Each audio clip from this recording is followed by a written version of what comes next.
Hello and welcome. I am the Suit&Tie Dip&ChewGuy, and this is the series number 12 wrap-up video. So, series number 12 has come and it is now gone.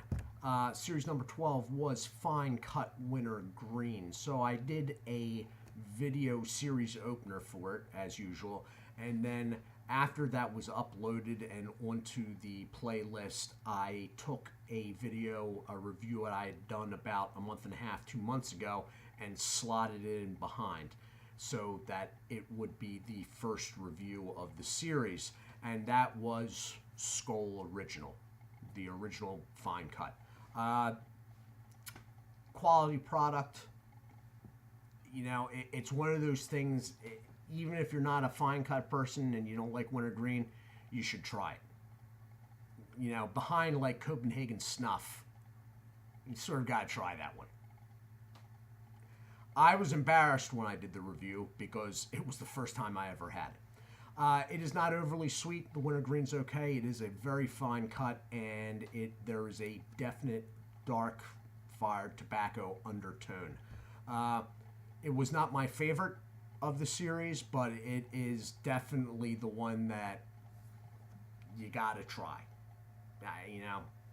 Anyway, number 2 was the first review I actually did during the series, and that went to the Grizzly Fine Cut Wintergreen. I was impressed. I'm not a big Grizzly guy. I'm not a big fan of Grizzly, with the exception of their Dark Select. But to tell you the truth anymore, I lean towards the Copenhagen Straight before the Grizzly Dark Select. But the Grizzly Fine Cut Wintergreen, it was a surprise. It was moist, more so than Grizzly products usually are, in my mind. It was sweet. Now, I'm not going to say it was sweeter than the Dark Select, but it was Dark Select removed from the equation. It was the sweetest Grizzly product I think I've ever had. So that was surprising. The moisture level was surprising. It pinched well for a fine cut. It pinched really well. It stayed form. Nicotine was there. It was after the Skull. It's another you should try. I mean, if you're a fine cut person and like wintergreen, you should definitely try the Grizzly product, unless you don't like sweet stuff. Then that's your call. Let me put it that way. Number 3 was a Pinkerton Tobacco Company product, one of 2 in this list, and it was Timberwolf. Timberwolf was, you know, outside of the crappy Pinkerton lid, it was all right. I mean, the flavor was all right. There wasn't too much tobacco behind it. It wasn't overly sweet. The cut wasn't as noticeably bad because it was fine cut, unlike their long cut products. There was nothing wrong with it. The Timberwolf products, usually flavor-wise, they're good. They don't take any chances. They're very center of the road, no chances taken, sort of plain Jane. If it says wintergreen, it's going to be wintergreen. It's not going to be a real sweet wintergreen. It's not going to be, you know, a dark wintergreen. It's just going to be wintergreen. So, I mean, if you can get it priced well, unlike me in this area, if you can get it priced well and you see it, I mean, it's a viable product. Let me put it that way. Number 4 was Red Seal from U.S. Smokeless. The Red Seal product was as expected again. Red Seal is always a sound choice if you're going just below premium tier. So the Red Seal was, it definitely had a tobacco undertone backing to it. It wasn't overly sweet. The cut was all right, and you got 25% more. The cans are bigger. If you can get it at a good price, just under premium, it's worth a shot. Number 5 was Longhorn, also a Pinkerton tobacco product. It was basically a not as well processed Timberwolf, which is basically what all Longhorns are. There was nothing particularly wrong with it. There was nothing sketchy about it. It just was, it fell apart a little bit. But, the flavor was okay. And, the smell off the can was okay. It had the crappy Pinkerton lid. But it's cheap. And if you're going to go to like third tier level, bottom of the barrel, Longhorn is the product you want to go with. Okay? The next five I'm about to mention, you do not want to go with. So if you have $2 or less and you're scrounging and you need to get a hold of something, out of all the products that are under $2, Longhorn is the one I would go with. So at that point, I took a break. Now, the break was basically dead center of the list. I didn't put this into tiers. It was basically the best going to worst, with the Stokers slotted in at the end. Now, normally I slot Stokers because I believe the quality is premium up high, but due to having to buy a tub of the product, it got slotted at the end, so I didn't have to order the product until a later order. So Skull, Grizzly, Timberwolf, Red Seal, Longhorn were before the break. I took a break, and then we started the downhill slide. Number 6 from CN Smokeless Tobacco Company was Decade.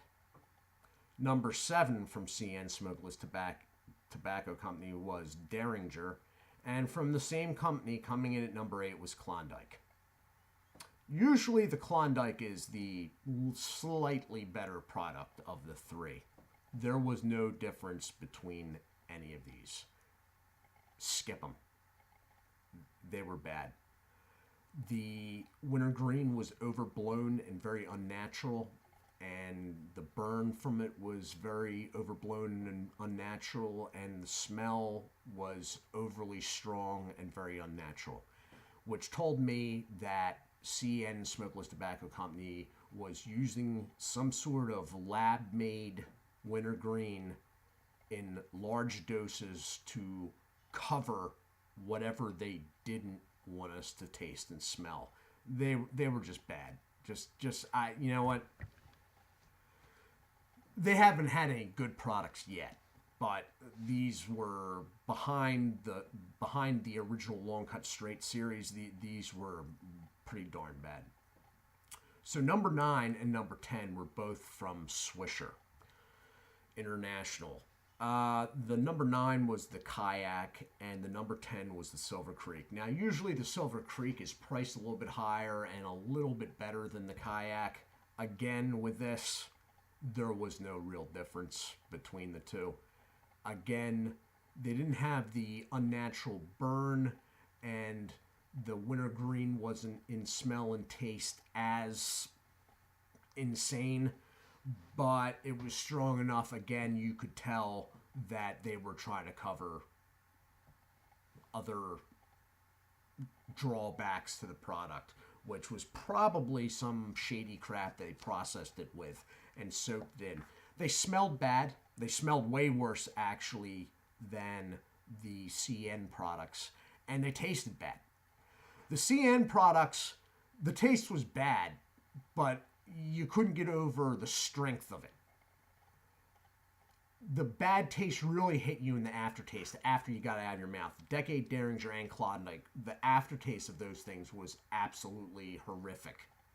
The Kayak and the Silver Creek, you weren't even waiting for the aftermath. They hit you dead on right from the gate with just a bad taste. Just a bad, shady taste. Like a taste that you're sitting there, and I was sitting here going, this channel's not monetized. I'm not getting paid anything for this. So I don't really think I need to be putting stuff like this in my mouth. It's not that I'm not getting paid enough. I'm not getting paid at all. Just shady products that make you wonder about their safety. So after that, I ended up with the Stoker's tub. again, that was a surprise. It was the only Stoker's dip product I had never had. And the reason for that is because they don't sell it in cans. They only sell it in tubs. A tub is about worth 10 cans. I'm not a fine cut guy, and I'm not a wintergreen guy. So outside of getting it for a review, I would have never bought it. If I had ever even seen it in a store, I would have never bought this. I was pleasantly surprised, legitimately pleasantly surprised. It was very sweet. So the Stoker's product, if you don't like sweet stuff, do not get the Stoker's product because it was very sweet. It was sweeter than the Grizzly. There was less of a tobacco backing, like undertone. It was there, but it was much less. The product pinched excellent. Now the moisture was good, but I mean that's not really newsworthy when it comes to a Stoker's product. The moisture was good, but it pinched really well, in line with the Grizzly product. They were the two products. The Stoker's and the Grizzly were the two products that pinched the best. What I couldn't get over about the Stoker's product was the softness of it, like to the touch, like pinching it, your fingers, it register. I'm not talking about in the mouth. It's a soft feel to it. Like when you're pinching with your fingers, it feels soft to your hand. And I liked it. I mean, my everyday is Stoker Straight, so, or Copenhagen Straight. So I lean sweet anyway, so I really liked it. In fact, I was dipping it again today, which is the last thing I thought I would have been saying right now, but I was. So out of the list, you got to try the Skull Original. That's like a rite of passage. Okay? But my pick out of the list would be the Stoker's or Grizzly product. The Stoker's was very sweet. The Grizzly was sweet by Grizzly standards, and it had the dark tobacco undertone more like the Skull Original. But those two products, the Grizzly or the Stoker's. Now, the Grizzly is preferable due to the fact that although the can would be a little bit more than a Stoker's can, since the Stoker's product doesn't come in a can, you can get the Grizzly in a can, and you don't have to buy a whole tub. So, I mean, that's a big selling point right there. But if fine cut and wintergreen's your thing, and you don't mind sweet, and you think you'll go through the stuff, the Stoker's is a great deal. Now, people commented in the comment section of that review what they get in their area, and prices ranged. I had said about $19 for me here. There were people that were in the, $23, $24. That's still really, for the quality of Stoker's products, that's really not that bad for 10 cans. I mean, $2.40, that's 40 cents more than a Longhorn product in my area. So, but if you're not sure, the Grizzly product comes in a can, and both of them, in my mind, were completely acceptable, and I like both of them.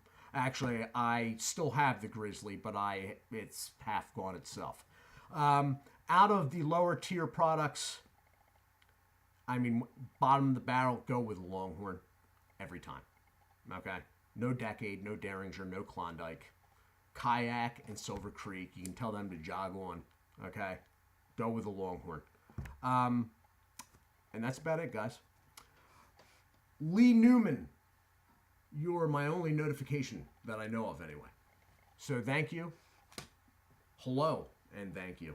Do check out Berg's Dip Reviews, Whittington Outdoors, Dirty Pat Walsh, Wayside Lee 83, Real Talk Studios, No Bluff Buff, and SnoozeFreak.com, the channel here on YouTube. I hope everyone is well.